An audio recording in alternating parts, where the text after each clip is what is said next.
aspects of the image that we want to adjust. Third step, let's have a look at the focus of the image and where we want our viewer to look. How do we enhance that? And then we have a final contrast node and then just a final minor adjustment node. But I'm going to go through all of this stuff right now. So let's have a look at the original shot right here. Now it was shot on red. I shot this with my Red Scarlet X, actually the very first film that I shot with my Red Scarlet X. And if we have a look at the clip properties here, you can see that we, by default, the way I shot this was with red color 3 science and a gamma curve of red gamma 3. Now what the hell do these things mean?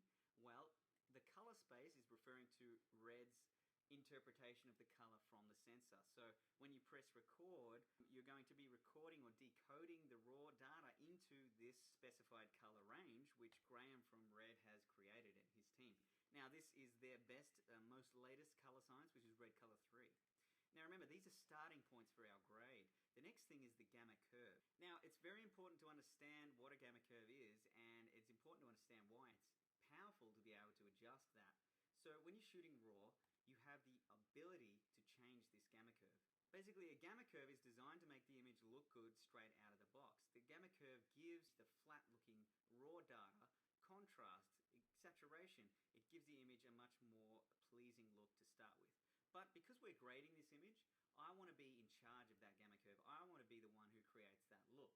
So it's ideal to actually shoot and record in a gamma curve that's much, much flatter than this. Because what this is doing is actually already crushing out detail.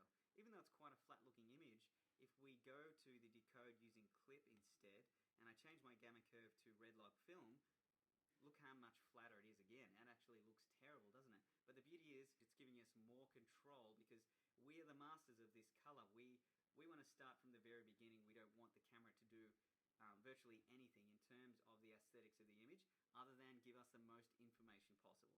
So that's why people talk about shooting flat, and that's exactly what we've just done here. Thanks to the ability of RAW, we have changed our gamma curve to red log film. Now, I do suggest using red color 3.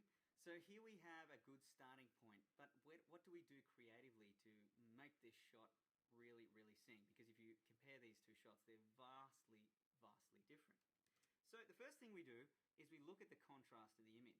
Is there a black point in this image? I don't think there is. It looks very washed out to me. There's no pure black in here. Now you might think under this little collar here, or maybe that black stripe there is pure black, but hold on a second, let's compare it to this black here. That's pure black. So we actually have no pure black. Now I'm just using these as a guide here, but what if we need to scientifically prove that we have no pure black? So let's right click on our image and go to show scopes. Now what we're going to do for the most of this tutorial is just be using the waveform monitor. So what I'm going to do is go to this top left hand scope and click on this little rigid button, change that to waveform, and now if I click on 1UP, it'll just show me the waveform, which is slightly bigger too. We can enlarge that to give us even more definition, which is great. Now we're talking about creating a black point, and if we look at the information that lies on this graph, 0 representing pure black and 1023 representing pure white, we can see that most of our image lies in the center. There is no pure black, there is no pure white. We need to expand our contrast. So what we're going to do that is jump over here to this little wheel, and we're going to play with our color wheels. Now our three-way color corrector, our color wheels, are broken up into 3 sections. No surprise there. Each section, lift, gamma, gain, represents, basically if you just put it in layman's terms, lift represents your shadows, gamma represents your midtones, and gain represents your highlights. So shadows, mids, and highlights. Now each wheel can play with the color of each portion of that image, so the color of the shadows, the color of the midtones, and the color of the highlights. But we also have this little slider down here which allows us to move those values around. Now what we want to do first is grab our lift and slide it to the left and drop all of our information down to the bottom of the screen. So now you can see right here that we actually have a pure black point. And my guess is that this portion of the image, if we use this as a guide of our visual representation, if we overlaid this graph onto this image, it actually represents everything you see in proportion. In other words, if we jump across this much from left to right and jump across this much from left to right, you can see that there is a pure black point right here. So if we could overlay that on there, that would be cool to demonstrate that. But But you understand what I'm saying, right? So now we have created a black point, but the only pure black in this image at this stage is this portion of his backpack strap and maybe a little bit over here on this portion of his backpack strap. But before we jump ahead and just agree that that's pure black, there's something that I need to mention about a cast in the shadows. Now, when you look at the waveform monitor, you can see that there are indeed colors, red, green, and blue, but there's also variations in color like purple or pink or white. Now, what does this mean? Well, it means that when these colors of light overlap each other, if they overlap at all exact equal proportions, the light actually turns white, which means this is a pure white or / grey neutral light shining through. So when all red and green blue channels match, they turn white.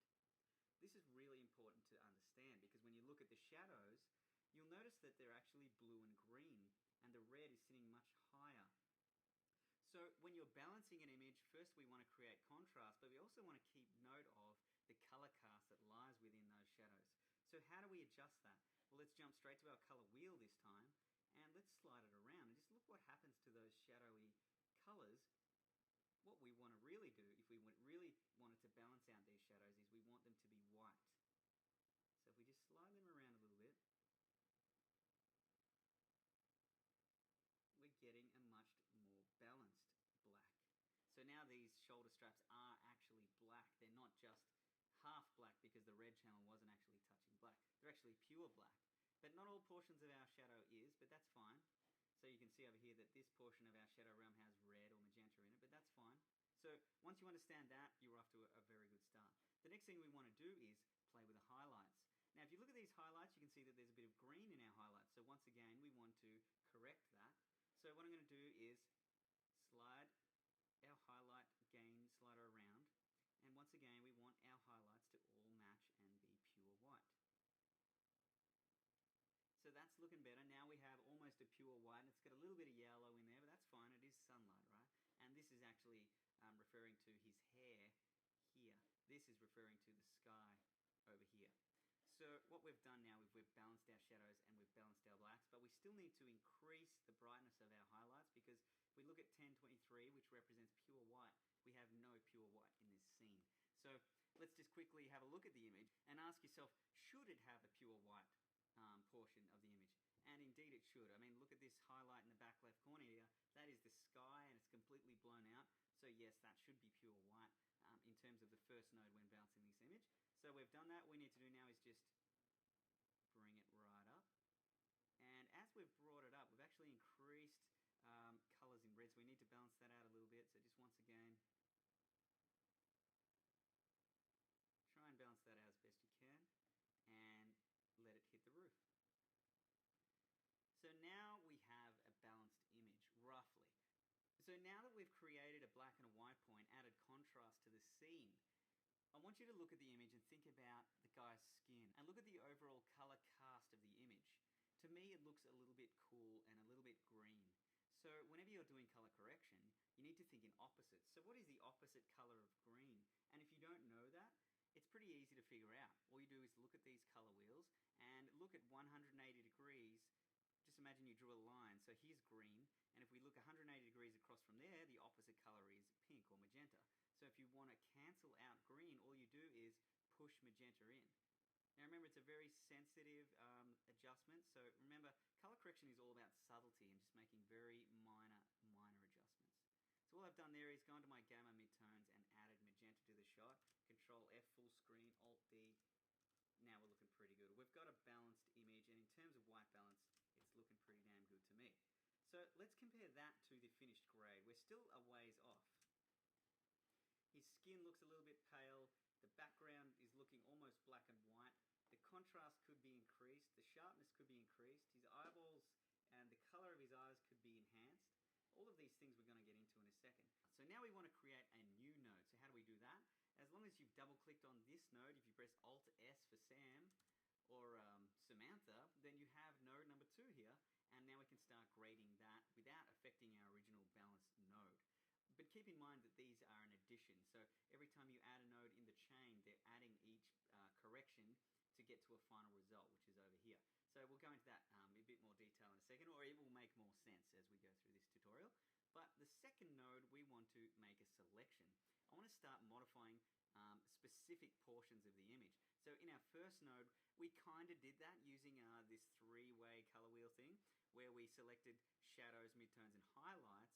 But now we're going to get even more selective, and we're going to use a method called qualifying. So if we go over here to the second tool and click on qualifier, we have this little magic wand tool that we can use, just like in Photoshop. And what we could do, for example, if I wanted to select this guy's skin, I could just click on the skin and it would give me a selection. But I want to teach you the ins and outs of this qualifier because it really pays down the track when you're making more difficult selections. So let's turn off that magic wand tool for a second and have a look at the image and ask yourself 3 questions. What color is this guy's skin? How saturated is the skin? And how bright or dark is the skin? So whenever you're trying to select something, you just need to ask yourself those 3 questions. And let's have a look at the image right now. So at the moment, the qualifier has not been set up to specify any range. It's just selecting the whole range. So what we want to do is have a look at the skin and ask ourselves, is it green, is it blue, is it yellow? Well, let's have a look at it. It's very, very desaturated. It's almost grey, but it definitely has a pinky yellow color to it. So what we're going to do is go to the width and just shrink in that width just to the color realm that we think the skin lies. Now, once we play with the width, we can then go to the center and slide that around as well. You'll notice as you slide it around, this color in the middle saturation area changes. So this gives you an indication of what color that we're going to be selecting. So if we just move it around until it sort of starts to look like the color of his skin, which I would say is about there, we're off to a good start, at least with the chroma value. The next thing we want to do is say to the qualifier, how saturated is that color? So if we look at the color of the skin, it's mostly very, very desaturated, isn't it? So if we go to the high point, we can move that down. It's definitely, we don't want to select anything in this sort of saturation area. We want to bring that right down because the saturation's almost black and white, the skin, but it does have some color to it. So that's looking pretty good. The next thing we're going to look at is the brightness of the skin. So how bright is it? Is it in these shadow areas? Is it in these highlight areas? I'm going to suggest that it's sort of around this area here.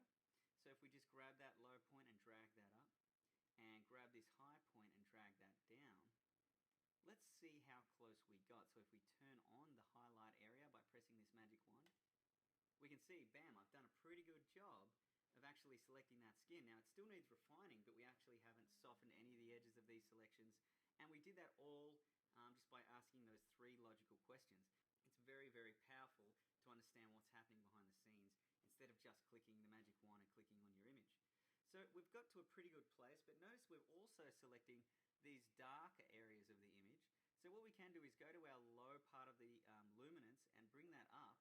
And the higher we go, the less of that darkness we're going to select. So that's looking pretty good too. So now we have a rough selection, which is looking pretty good. But you'll notice the edges of my selection are quite harsh. There's no softness at all. So what we can do is start to introduce different colors or subtract them. So I can shrink the width of my color range because I know I don't want to select anything green, but you can see here that my selection is actually including some green. So I can move the center of that over to the left, and now you can see I got rid of that green grass. So we're modifying, we're refining our qualification to select this skin. Now it's looking pretty good.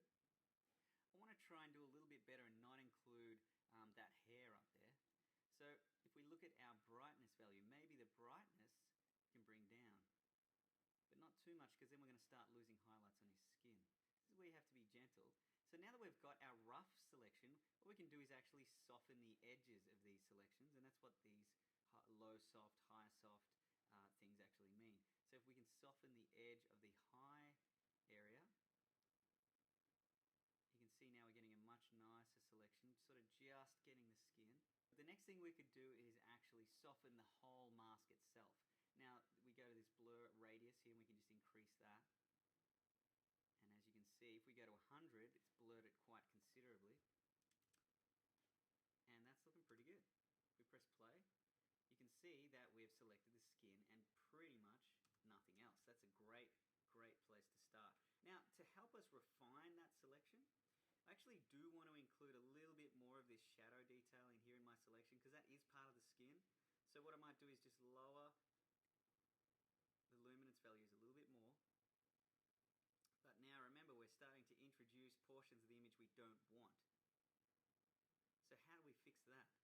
So what we could do is, in combination with our qualifying, we can use a mask as well. So let's go to the mask or the window tab, and let's just click on this circle. And now you can see that our qualification still remains, but it's only focusing inside of this circle. So I'm just going to reshape this just to match. And you know what? That's looking pretty good. We don't have to worry about those shadow areas, although we do have a few here that we've got to be careful of. So this might be a case of actually not using a circle, but using this Bezier tool instead. So then we can just make a custom shape, like so.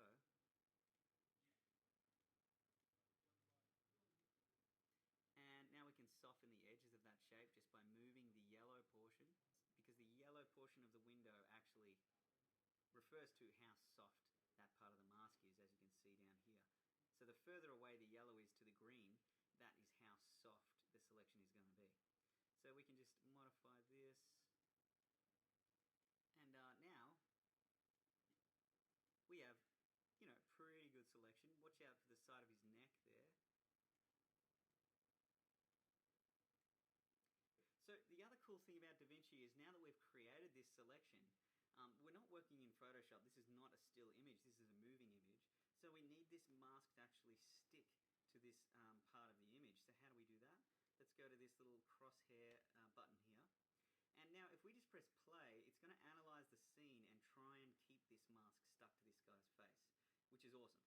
But what I've found is, depending on the shot, if this guy is not moving towards or away from the camera, right? So we don't need to include a zoom analysis. So let's turn zoom off.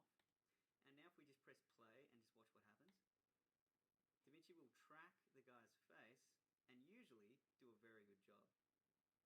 So we might need to refine it a little bit, but if we just let that go, it's keyframing our mask for us, which is fantastic. So now we can just drag our cursor back to the point we pressed forward, and now we want to track in reverse. So let's press backwards from there. For this exercise, that should do us. Now, you'll notice that the mask doesn't actually perfectly track. So sometimes you might want to go in and make some little adjustments yourself. So for example, where his face sort of crosses, his cheek crosses the mask there, I might want to make a little adjustment to that and keyframe it myself. So what I'm going to do is go back to where it's not crossing, which is there. Make sure I've double clicked on node number 2, which is this node, the one we're working on. And then if we go to the keyframe down here, where it says number 2, if I press A for auto, enable that. Now all I have to do is just make one little adjustment to our mask, and you'll notice a keyframe automatically pops up. So what we can do now is expand that keyframe window just to help us, and we can zoom in a little bit too. And now what I'm going to do is just scrub through this until his chin crosses that, and I'm just going to keyframe it myself. And you could go through this whole clip and literally just keyframe everything just to a finite detail. But so now you'll see the mask animates according to my new keyframes.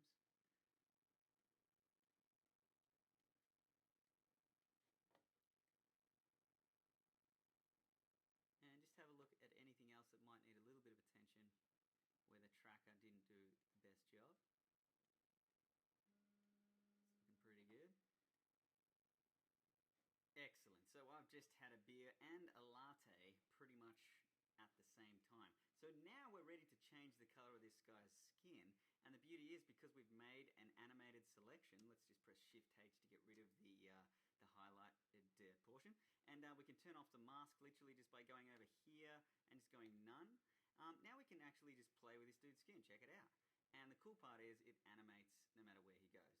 So we have the power to create selections like that. It is a little bit fiddly when you first start, but once you get used to this, the 3 questions and playing around with keyframes, although I do hate DaVinci's keyframes, once you sort of get a grasp on that, this stuff becomes a lot quicker and, yeah, not so painful, maybe like the last 10 minutes was. So I'm sorry this tutorial is such a long and detailed one, but I really did want to put a lot into it, and since it's my first official, I guess, proper tutorial for DaVinci, I just did want to cover a lot. So next thing we're going to do is make another selection. I'm not actually going to modify the skin at this stage, I just know that it's there ready to play with. When I first started using DaVinci, I just logically thought if I wanted to make a new selection, I would just literally press Alt-S and create a then, for example, if I did want to select this guy's eyes, maybe I would just grab a mask and just quickly shrink that down, rotate it a little bit, and then grab my qualifier, use the magic wand, click on his eye, and, adjust accordingly. And here we have his eyes, right? It's pretty bad and rough job we've done here, but you get the idea. So we've adjusted his eyes, and that should animate as long as we track that mask. But the point I'm trying to make here is that I've made a selection after the other selection. I've linked these two selections, but what is happening here in DaVinci is, like I said earlier, each node is an addition of the previous node. So this selection is gathering information based on what happened before it. Now the problem with that is, sometimes I want to create a selection within inside of that skin, and sometimes maybe my skin selection actually did select his eyeballs somewhat. So what if I wanted to make multiple selections on this guy's face, but not in succession with each other? Is that even a word? It is now. Well, there is a way to do it. So what I'm going to do is just delete that second one, and instead of making a new node after this skin node, I'm just going to go up to, make sure I double click on the skin, go up to nodes, and this time I'm going to go add parallel node. So now I have this sort of crazy looking setup, which might look confusing, but it's actually pretty simple. We've got our original balance node here, and then we're going to have a group of nodes that all reference the original balanced node. So instead of creating a selection after this skin selection, I'm creating selections. Let's add another one. Node, add parallel node. I'm going to be able to create multiple selections that are all stemming from this original node. And that's a really powerful and useful technique. So let's go ahead and get started. I am going to go ahead and select this hair because I want to be able to have the option to play with the color of that hair. So I'm just going to double click on node 4, rename it, right click and change the label to hair. And once again, I'm going to go into my mask, and actually before you choose a mask, always just try and make a selection just with the qualifier. We're not going to go into the 3-question phase here. I'm just going to go automatic style, choose the magic wand and click on his hair. Just clicking around until you find something that gets most of the hair and nothing else. Now I want to increase the range of hair that it selects based on luminance, so I'm going to lower the shadow area so it starts coming in like so. So maybe to refine the edge of this, I could just increase the blur radius. And now we have a pretty good selection of his hair. It's not too bad. But what I might do is just lower it even more because I really want to try and get that whole head of hair. But you'll notice it's starting to introduce his skin. So how do we get around that? Well, we can refine it by changing our color selection. Notice our color selection is in the red realm. But with the hair, there's actually no red in that hair, or virtually no red compared to the skin. So all we need to do is close the width of this and just shift it to the right, and hopefully we're starting to get a better selection, which we are. So we've done this without an animating mask, which is really, really cool. And we can expand the radius of our selection too, just slightly. And that's looking pretty damn good. So we could, just for the hell of it, get rid of these extra components that have been selected by using a mask, but this time it'll be a lot simpler. So I'll just use a window and use a round one this time. And we just sort of plonk it there. And once again, just go to the tracking palette, turn off the zoom for this particular shot. And now all we do is just press play and just analyze the frame. So it's going to do a very good job of that, I assume. And hell yeah, it is. So once you've tracked that, just go back to the starting point where you started tracking, and you can just always go reverse as well and just track backwards. So just for the sake of this tutorial, I'll just use this sort of inner section here. Keeping in mind though that if your subject does walk off the frame, that's usually when the tracker stuffs up. So how do you combat that? Well, this is where you need to do your own specific keyframes. So for example, at the end here, the tracker would most likely stuff up and need a little bit of help. So what you would do is, you go to that end frame just before he walks off, and you need to double click on the layer that you want to keyframe, which is number 4. Go down to number 4, enable auto keyframes. Just move the mask slightly, and a keyframe should pop up down here.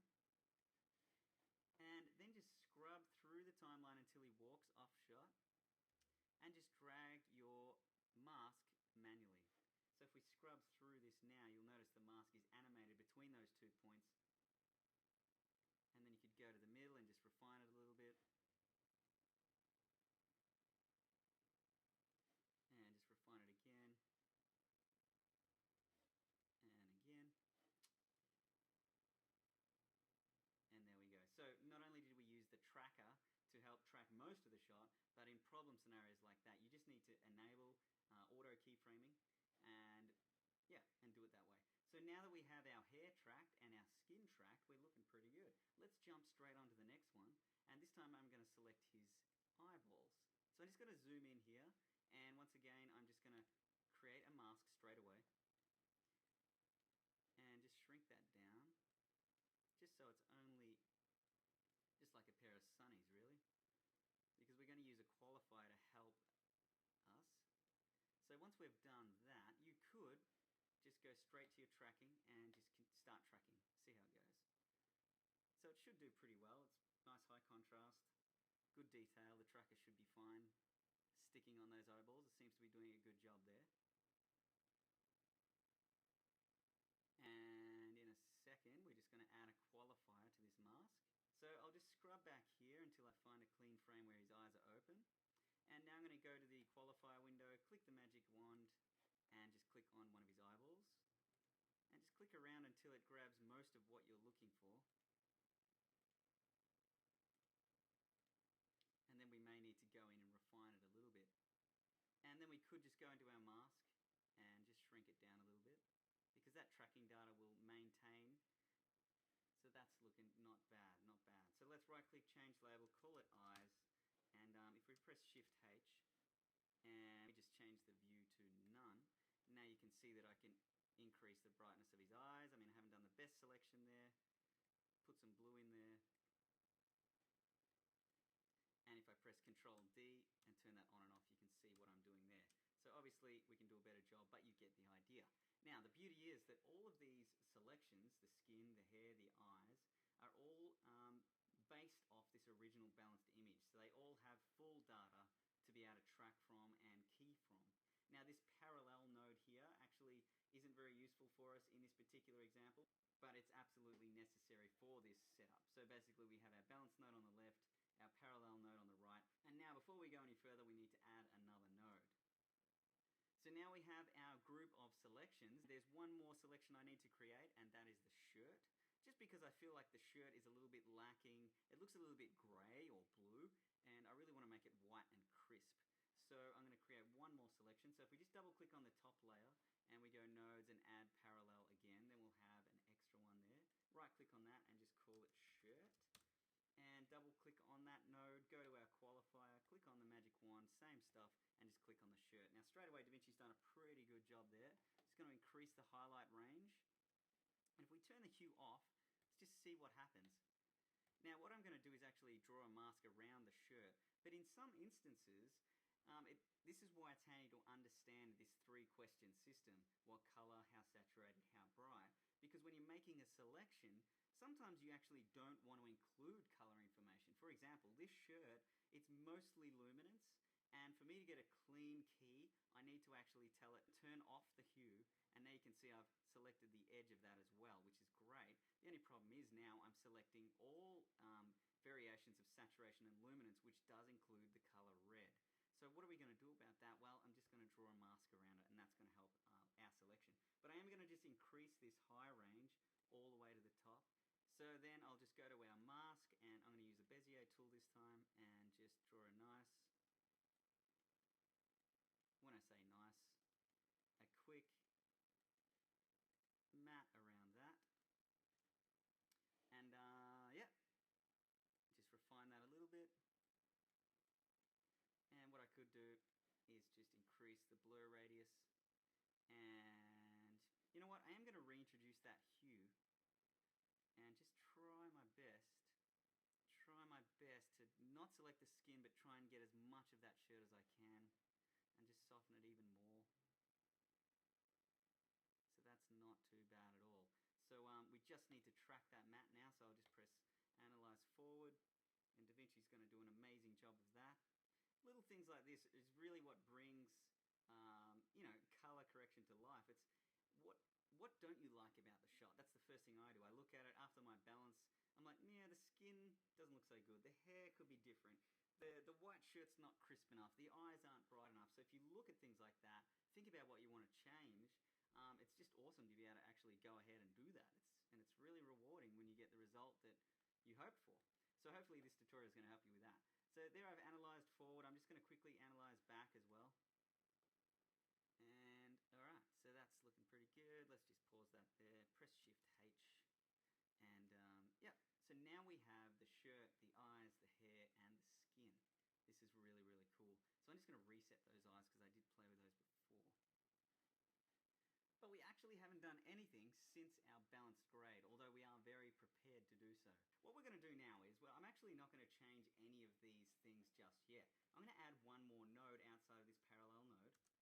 Now this node is going to be called my contrast node. And I haven't actually added a contrast curve, so to speak. What we did in that first node with the balancing was basically just giving the image some sort of contrast, but not a look in terms of contrast. So now I'm going to use curves to create contrast. Now, if you don't understand curves or how to use them, I have a lot of tutorials on my blog, mattscottvisuals.com. Check out there, I've explained curves about 1 million times, but I'm just going to create an S-curve right now, so I'll just drop the shadows a little bit and raise the highlights a little bit. So here we have some pretty nice looking contrast. I'll just press Control D just to turn that on and off. And while we're at this contrast, I might just rename it and call it color color contrast, so it's both. And what I could also do is increase saturation by 10. So now the saturation's increased, the contrast is increased. If I just do Control D just to cancel that node, we can see the difference there. So I actually haven't changed any of these components yet. All I've done is balance the shot and added a contrast curve. So it's starting to look a lot better. But let's compare it to the final shot. There's definitely a lot more color in the grass. His eyes are more pronounced. His skin looks better. There's a few things we still need to go with this. But the beauty is most of the hard work is done and the rest is just fun tweaking. So the color contrast is done. But now we're going to go back to the skin and we can just push in a little bit of warmth in there. Seeing as our highlights and mids can really create the look you want. And with the hair, I'm just going to add a little bit more yellow to the hair to make it look a bit more blonde. And with the eyes, I'm just going to increase the luminance of the eyes with the highlight slider and then the gamma slider. And I'm also going to drop some blue in there, and if we just zoom in, seeing as our highlights and mids can really create the look you want. And with the hair, I'm just going to add a little bit more yellow to the hair to make it look a bit more blonde. And with the eyes, I'm just going to increase the luminance of the eyes with the highlight slider and then the gamma slider. And I'm also going to drop some blue in there, and if we just zoom in, we'll go to the gamma and drop some blue in there as well. Now notice that the actual whites of the eyes have gone blue. So remember, whites being highlights, I would use the gain slider, the highlight slider, to push yellow to balance out that blue, because remember the opposites. So now the whites of the eyes are looking a little bit better. And we just push more blue in there. Try not to go too far.